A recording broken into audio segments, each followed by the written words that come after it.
If you are experiencing foundation issues, get a free estimate from Ox Foundations. Sylacauga Mayor Jim Heigl joins us for a few minutes. Mayor, good morning to you, sir. Good morning, Jim Dale. How are you doing? I'm good. It's a beautiful start, isn't it? It's a beautiful start. I tell you what, after listening to David Merlin, I tell you what, that's a tough act to follow. Yeah, absolutely. We're looking forward to him. We're glad to have him back in Sylacauga, and I know it's going to be quite an asset to us. No doubt about it. Downtown Sylacauga, can't help but notice beautification going on, the grants and stuff. We want to talk about that just a little bit this morning. Where do we start? Well, we want to start. You see what's happening now, which is the 2015 grant, and they're moving well on the front side of the library after they finish that section. New sidewalks, new lighting, new LED lighting, opening up that area, storm sewer openings like that, better sidewalks, and then we'll move across in front of City Hall and start on that project.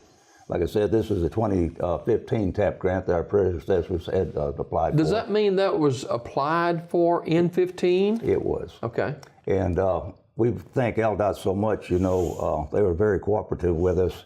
After you apply for one of these LDOT grants, you've got exactly about 2 years to start your project. So we've had a couple little hiccups and everything else that had to be worked out. Mainly it was cost. And after we got that under control, then we were able to go with the project. And LDOT, like I said, was very helpful to us and helped us with this.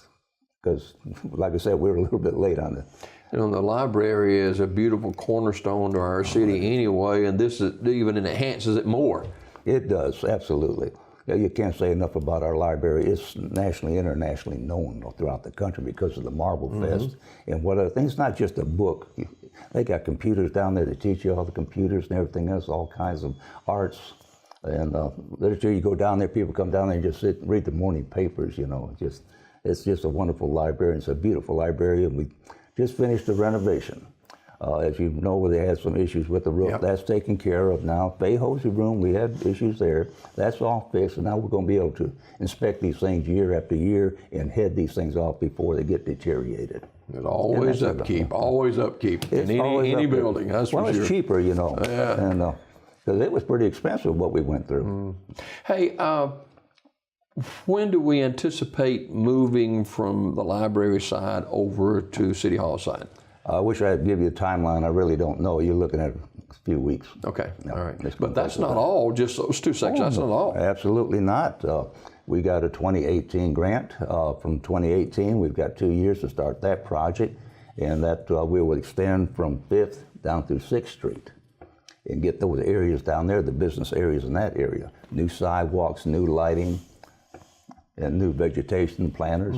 It'll blend all in with 1st and 2nd, 2nd, 3rd Street all the way through. People might say, well, come on, Mayor, why are we doing this? I mean, what's the reason for this? It's outdated. A lot of our projects, when started 1st and 2nd, 2nd, 3rd Street, was taken care of. Now we need to move it on forward. You look at the difference between those two areas from 3rd Street North and 3rd Street South. We want to blend all this in together. We got a lot of people coming through Sylacauga. What you've seen today, you know, just with the race traffic. And people come through here and they stop and say, gosh, it's a beautiful town. And we want to enhance the downtown area as much as possible because we want to bring more people into the downtown area. We want them to come here and shop. We want them to come here for entertainment. Right now, the code department, our zoning areas in downtown areas about, oh gosh, I think it was 65 years old. They haven't been touched. Wow. These things have to be cleaned up. Yeah. Now we can go down, we went with loft apartments. All this was done through your planning commission. Bless their hearts. I mean, they've done a wonderful job the past 2.5 years. And but they got loft apartments, got it through there. They made it, ran it through the city council and explained it and everything else. They were well receptive, they accepted it. Now we're going to look at why not have apartments downstairs.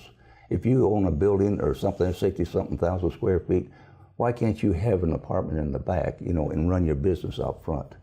And why can't we have more sidewalk eating places and community places where people can come together and just have coffee or whatever, you know?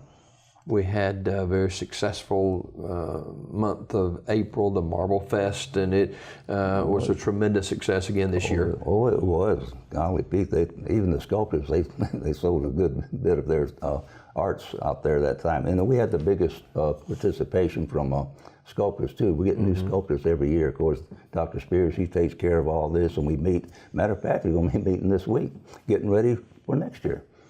You know, you got communities our size, and you have a thoroughfare that goes through the downtown area, and you know, we've got a few bumps and bruises along the way, but we're very blessed Absolutely. to have to live in a city like Sylacauga. The downtown area is becoming more and more beautiful, and it's a great time to be in Sylacauga, Alabama. It is. And not only the main street, but behind your stores. We're going to renovate all that whole area over there, the backside, and you're going to see new walkways, new entrances, new vegetation, new lighting. And you go down there at night, you'll feel safe walking through our city at night because it has such good lighting. And we're of looking course, forward to that. Norton Avenue is growing as well. Fort Williams also, and that 280 corridor. I mean, it's just electric out there. Well, it is, and it'll pretty well take care of itself. We met with LDOT Thursday week ago, and we got a couple issues out there. Maybe Gene Stewart and James Payton intersection there, and LDOT's going to work with us there, and we're going to get James Payton. We're looking at looking some engineers to come in there to look how we can improve the James Payton Boulevard area. There's a lot of traffic in there. Oh yeah. You know how it is. And we like to put more walking areas in there for people to walk. I go through town periodically early in the morning, late in the evening, you see people walking. This is their exercise, and rather than walking tracks, they're walking our streets, and they feel more comfortable at doing that. Yeah. Mayor Jim Heigl's our guest for a couple more minutes this morning. A lot of people ask me about, and I'm not a real coffee or specialty coffee connoisseur, but a lot of people are asking about the Starbucks out on 280. May the 10th. Okay. The 10th of this month. That answers that. That's the last date I got that they plan to open is May the 10th. And I like my coffee, and I enjoy going over here on First Street and sitting down and reading the paper and having a cup of coffee over there as well, you know. Yeah, no doubt about it. It's heavily grounds, you know. It's a nice place and a quiet. What's next on with that 280 complex out there? There's, you know, people always say, well, we want this restaurant or we want this store. What is next that you can talk about there? Well, as you know, we got American Deli, and they were well received by the public. You know, they staying real busy. And you mentioned to me the fact that they want to put one out there at the Hutton Project out there. A couple of weeks ago, well, last week, we had a contractor coming here asking us about entertainment. And we were supposed to meet with him last Thursday, but he had to cancel, and we'll look at him next Thursday. I don't know what kind of entertainment this is. I've been trying to push for a bowling alley in a theater. Certainly. Delbert Marsh, the president of the IDB board, he had people up there in Pell City that he knew. We went up there and talked to them and see what it took to get something like this. You know, Pell City has a real nice model there. What they do, they put a lot of infrastructure in that really helped them. When we went up there, I was really impressed with their infrastructure they laid out, and it made it so easy for contractors just come in, hey, this is nice, this is what we can do here. And of course, they got the interstate up there pretty close to them, you know. Yeah. So. And we've got almost the interstate on 280 right there. Well, it'd be a big help if we could reach 65 a little bit quicker, you know, but that's maybe down in the future, you know. They keep talking about the bridge on the river across there, and they got some land issues, you know, but hopefully that'll come apart. But we got a lot of industry out here. LDOT's seeing this. We met with them before, and they're seeing the amount of 18-wheeler traffic in and out of this area. We've been able to control the 18-wheeler traffic through our city to a certain extent. That's to protect our paving on the side streets. 21, we can't do anything about that. Of course, LDOT will pave that street, but we're looking at our side streets that we paved. Fort Williams, keeping local deliveries fine, but not you don't come through here just. And that's, you know, that's more of a massive undertaking than one might think. Well, yeah, it is. It's not easy. I think our police department, you know, and Chief Kelly Johnson, what he's been doing, you know, to control this traffic issues for us. And as you notice, we got been working with the railroad companies over the past couple of years, and you notice our train traffic is better. Yeah. they're coming straight on through. They're not stopping. They're not building here. They're moving on. You know, and they were very helpful in that respect. You know, and they're very nice people. You know, just talking to them. You know, and understanding what is your issue. Can we help? You know, working with our industries. I was surprised that Sam and I used to go out to the industries and all, but now I've sponsored a breakfast for them about once a quarter, understanding their issues, and they have problem getting skilled employees who can weld. Who can millwright, who can pipe fit, and things like this, robotics. And of course, I got Dr. John Seegers to talk to him, and he came on and showed what the schools were doing. Then we got with East Alabama, now we're seeing what the community colleges are doing. And we've got to get these students who are not going to go to college, which is possibly 25%, get them into these workforce developments and all that, and they can go right to work. I got a grandson that he didn't want to go to college. He's interested, he wanted to be a machinist. So he went through the TAC program, machinist. A company, the local company's already hired him. He hadn't even graduated yet. And this isn't the only thing. And these are excellent paying jobs, too. They are. I mean, he's making good. And of course, they're letting him go to school and finish his education. They want them to do that. But it's just a great opportunity for young people who are not going to college. If you go, Mayor, out on the Fayetteville Road to that industrial complex, it's amazing what goes on there. It is.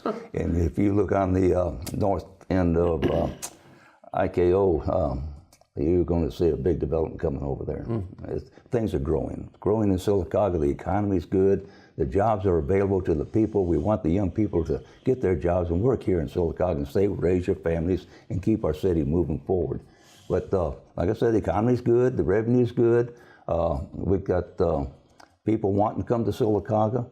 The Marble Fest brought people from all over the country, and what they have brought here, they take it back with them, and next year it'll be that many more coming in. Two other things, students graduating in the next few weeks, and it's a special time for them Very and their families. Special. Yeah, it is. You can understand, I mean, last year, I forget how much money was, I go back, there was a big amount of money that was given for the educations, and the American Legion will be presenting 5 or 6 of the students, you know, for 11th graders that going into 12th grade for boys state and girls state.